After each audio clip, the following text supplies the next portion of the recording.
मैंने अध्यक्ष रहते हुए और सम्मानीय गहलोत साहब जो समय महासचिव थे, हम सब ने कई बार ऑन रिकॉर्ड इन बातों को कहा है कि वसुंधरा जी की सरकार में भू माफिया, शराब माफिया, बजरी माफिया, खान माफिया, तरह तरह के माफिया पनपे थे। और आज अगर कोई कह दे कि कोर्ट कचहरी का बहाना लेकर उन वादों को पूरा नहीं करे, लेकिन हम लोग जब सत्ता में आए थे, 5 साल विपक्ष में रहे, तो हमने ये कभी नहीं कहा था कि हम कार्रवाई कर कर पटवारियों को पकड़ेंगे, अधिकारियों को पकड़ेंगे, इसमें वोट दीजिए। हमने कहा था कि हम वसुंधरा जी के जो कार्यकाल में जो करप्शन हुआ है उस पर कार्रवाई करेंगे। खड़गे साहब और दिल्ली एआईसीसी में बातों को पहुंचाना चाहिए ताकि हम लोग कार्रवाई करें, सख्त कार्रवाई करें। और कोई कितना बड़ा व्यक्ति हो, किसी पद पर बैठा हो, किसी का चहेता हो, किसी का दुश्मन हो, जैसा आपने कहा कि पार्टी के खिलाफ की बातें हैं, तो हम सब लोगों ने अपनी बात रखी थी, लेकिन हम में से किसी ने कभी इस्तीफा कोई दिया नहीं। लेकिन उस 25 सितंबर को जो घटनाक्रम हुआ वो हम सबके सामने है। सर, लेकिन सचिन पायलट भ्रष्टाचार के मुद्दे को लेकर अनशन पर बैठे हैं, तो भ्रष्टाचार को लेकर आपका क्या स्टैंड रहने वाला है? सुन लीजिए सीएम साहब, एक बार फिर सचिन पायलट की आपसे शिकायत और जवाब दीजिए उन सवालों का जो पायलट पिछले 16 दिनों से उठा रहे हैं। 9 अप्रैल को पायलट ने एक प्रेस कॉन्फ्रेंस रखी, 11 अप्रैल को अनशन किया और उतर गए एक बार फिर गहलोत के सामने सीना तान के। पायलट के वो 2 सवाल अब भी बरकरार हैं जो हमने आपको पहले बताया था। गहलोत से भ्रष्टाचार का सवाल और कांग्रेस आला कमान से कार्रवाई का। फिलहाल पायलट के मैदान में उतरे हुए 16 दिन हुए हैं। उनके हाथ खाली हैं, लेकिन लड़ाई का जोश बरकरार है।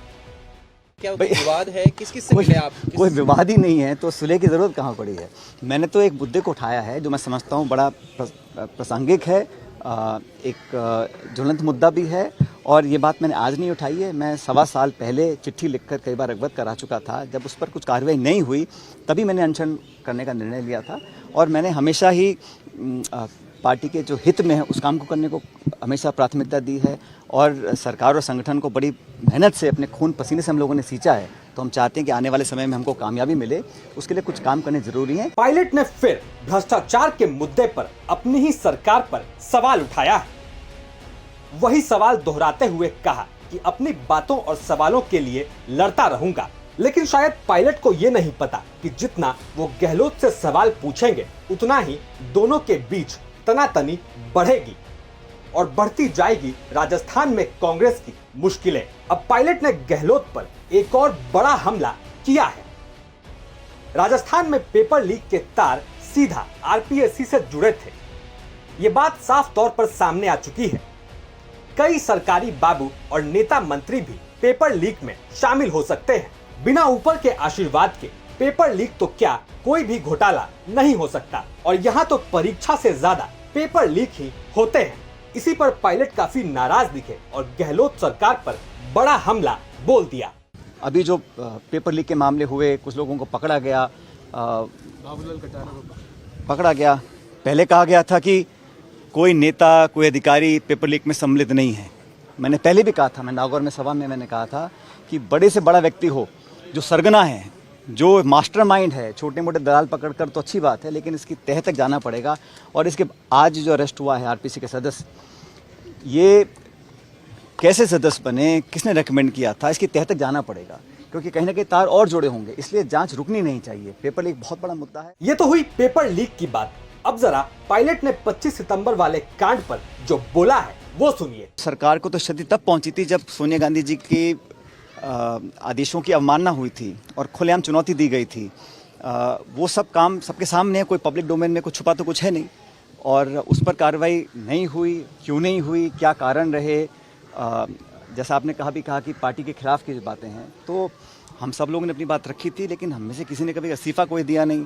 लेकिन उस 25 सितंबर को जो घटनाक्रम हुआ वो हम सबके सामने है। उसमें जो पार्टी ने स्वतः ही एक शो कॉज नोटिस जारी किया, उसके बाद जवाब आए नहीं आए, क्या कार्रवाई हुई, आज 5-6 महीने हो गए, तो सवाल तो ये बनता है ना, जो एंटी पार्टी गतिविधि चौड़े में हो रही है, सोनिया गांधी जी के आदेशों की अवमानना हो रही है, माखन साहब, खड़गे साहब की जो बेइज्जती हुई, जो ओपनली उनको डिफाई किया गया, और उसके बाद कार्रवाई की जो प्रक्रिया शुरू हुई फिर वो थम सी गई है, इस पर भी लोग सवाल उठाएंगे। लेकिन इसका जवाब मेरे पास नहीं, इसका जवाब एआईसीसी के पास। पायलट ने आला कमान को फिर से गहलोत गुट के बगावत की याद दिला दी। पूछ लिया कि मेरी बगावत नजर आती है तो गहलोत गुट ने जो एंटी पार्टी काम किया है उसका क्या। सचिन पायलट के ये लगातार हमले गहलोत को घायल कर रहे हैं। हालांकि गहलोत अभी शांत बैठे हैं। अभी तक उन्होंने पायलट के सवालों पर साफ तौर पर कुछ नहीं बोला। उन्हें तो लगता है पायलट के सवाल सुनाई भी नहीं देते। सीएम सर एक सवाल था। आपने महंगाई और राहत बड़ा अच्छा कैंप लगाने की बात आप कर रहे हैं सर, लेकिन सचिन पायलट भ्रष्टाचार के मुद्दे को लेकर अनशन पर बैठे हैं, तो भ्रष्टाचार को लेकर आपका क्या स्टैंड रहने वाला है? सर आप महंगाई की और राहत की बात कर रहे हैं, लेकिन सचिन पायलट कल अनशन पर बैठे भ्रष्टाचार के मुद्दे को लेकर, तो भ्रष्टाचार को लेकर सर आपका क्या मुद्दा रहने वाला है, क्या फोकस रहने वाला है, सरकार क्या करने वाली है?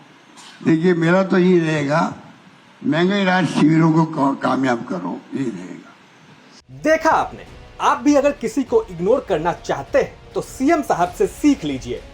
गहलोत भी पायलट को ऐसे इग्नोर करते हैं जैसे कुछ जानते ही ना हो, लेकिन उनका चेहरा ही बता रहा है कि पायलट के सवाल पर उनसे जवाब देते नहीं बन रहा। सचमुच पायलट ने गहलोत के लिए एक बार फिर बड़ी मुसीबत खड़ी कर दी है, वो भी जब चुनाव सर पर हैं। गहलोत अपनी योजनाओं का ढोल पीट रहे हैं और पायलट हैं कि उन्हीं की टांग खींचने में लगे हैं। गहलोत, वसुंधरा और भ्रष्टाचार का नाम लेकर पायलट ने जो रायता फैलाया है वो अभी और फैलेगा। आला कमान साफ करने में तो लगा है, लेकिन अभी तक रंधावा से लेकर खड़गे तक और राहुल से लेकर प्रियंका तक पायलट को मनाने में सब फेल हैं। अब देखना होगा पायलट कब शांत होते हैं, और कहीं पायलट के शांत होने से पहले गहलोत तो कुछ नहीं कर बैठते।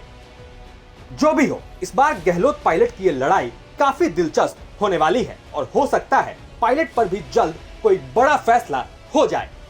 ब्यूरो रिपोर्ट, राजस्थान तक।